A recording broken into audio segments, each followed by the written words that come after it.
Salut l'ami, j'espère que tu vas bien. Dans cette deuxième vidéo, je vais te montrer comment retrouver facilement le binaire. Donc la version binaire d'un téléphone Samsung. Parce que vous savez déjà, le binaire ou bien la version binaire est très utile quand on veut flasher un téléphone Samsung. C'est-à-dire quand on veut flasher un firmware, un stock firmware ou bien un fichier combiné ou bien quand on veut faire des opérations avancées dans le système du téléphone. Alors, une autre manière de voir le binaire du téléphone, c'est d'accéder, c'est-à-dire c'est de démarrer le téléphone en mode download. Ça, c'est le cas des Samsung, n'est-ce pas? Et sachez que la notion de binaire intervient uniquement sur les Samsung. Sur d'autres marques de téléphone, on n'a pas besoin de connaître le binaire. Sur les téléphones, par exemple, comme le téléphone Infinix, Tecno, on parle plutôt de boot number. Mais sur les Samsung, on parle de la version binaire. Justement, sur Samsung, on a toujours besoin du boot number, mais il y a encore une autre notion qui arrive, la notion du binaire ou bien le binary.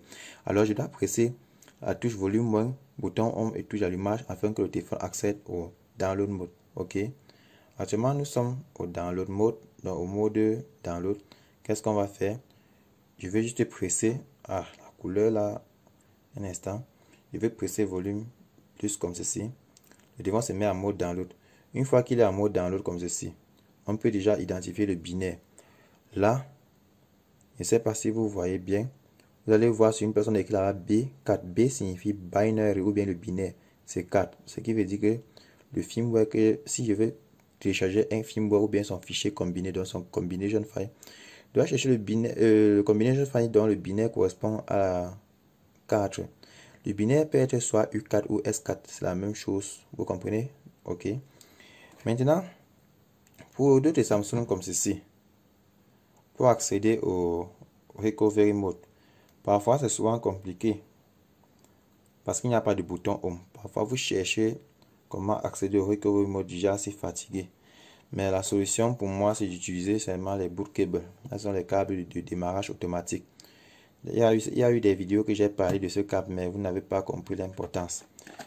Donc, c'est un câble qui se commande toujours sur Internet. Pour ceux qui sont au Cameroun, peuvent passer la commande chez moi.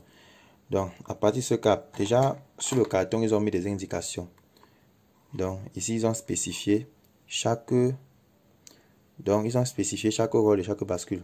La bascule 1, si elle bascule vers le haut, sur on, ça peut booter n'importe quel téléphone MTK et SPD. Dans flash mode. Bon, vu que nous sommes sur les Samsung, je vais choisir l'option, c'est le 4. Donc, la flèche tend sur 4. On a écrit là-bas dans l'autre Samsung 300K. Ce qui veut dire que quand je prends le boot cable comme ceci, ici sont les bascules. Ça, c'est pour le Qualcomm. Donc, si je presse comme ceci, connecte sur un téléphone Qualcomm, ça va le mettre automatiquement en EDL mode. Or, si je presse au premier bascule, là, c'est pour les SPD et MTK. Mais comme pour les Samsung, c'est bascule 4. Je dois venir là, chercher le 4 comme ceci. Par défaut, ils sont pas activés. Pour activer, on bascule juste bascule concerné comme ceci. Ok. Maintenant, c'est que le câble doit être connecté sur quelque chose qui alimente, donc soit sur votre ordinateur ou bien sur un chargeur. Comme ça prend le bout USB. Parce que l'autre bout, c'est le bout USB. Ok. Il suffit de connecter. Vu que j'ai appuyé sur le bascule 4, ce qui veut dire si je connecte sur le téléphone, ça va mettre le téléphone automatiquement dans l'autre mode. Ok, regardez. Je connecte, je n'appuie pas de touche. Voilà l'avantage d'avoir le boot cable. On n'appuie pas de touche. Automatiquement, le téléphone va démarrer tout seul et se mettre en download mode. Donc, là d'abord, vous connaissez pourquoi il fait ça. Il charge parce que j'ai juste connecté le téléphone sur les secteurs électriques. Donc, ce que je vais faire, je vais d'abord déconnecter le boot cable comme ceci. Je me rassure d'abord que tous les bascules ne sont pas on. Ah, ça ne prenait pas parce qu'il y avait l'autre bascule qui était à on. Ok, on va encore connecter. Il y avait une bascule qui avait basculé vers le haut. Et comme les deux basculent vers le haut, il y a conflit. Donc ça ne peut pas marcher. Voilà. Vous voyez, j'ai connecté une fois sans appui de touche. Il a mis le téléphone automatiquement en download mode. C'est ça l'avantage d'avoir ces cordons. Vous n'avez plus besoin de chercher encore les boutiers. Maintenant, si on zoome un peu bien, juste que j'ai une sale caméra qui filme. Ok. Bon, si on zoome un peu bien, les fans, vraiment, vous constatez comment c'est fort. On utilise les caméras les caméras, vous savez que les caméras de 200 francs. Bon, à ce niveau, si on zoome bien, vous allez voir ici en haut le binaire là-bas, le B là c'est 6. Ce que vous voyez, c'est B6. Mais c'est pas si vous voyez bien, c'est B6. B6, ça veut dire que le binaire là-bas, c'est le 6.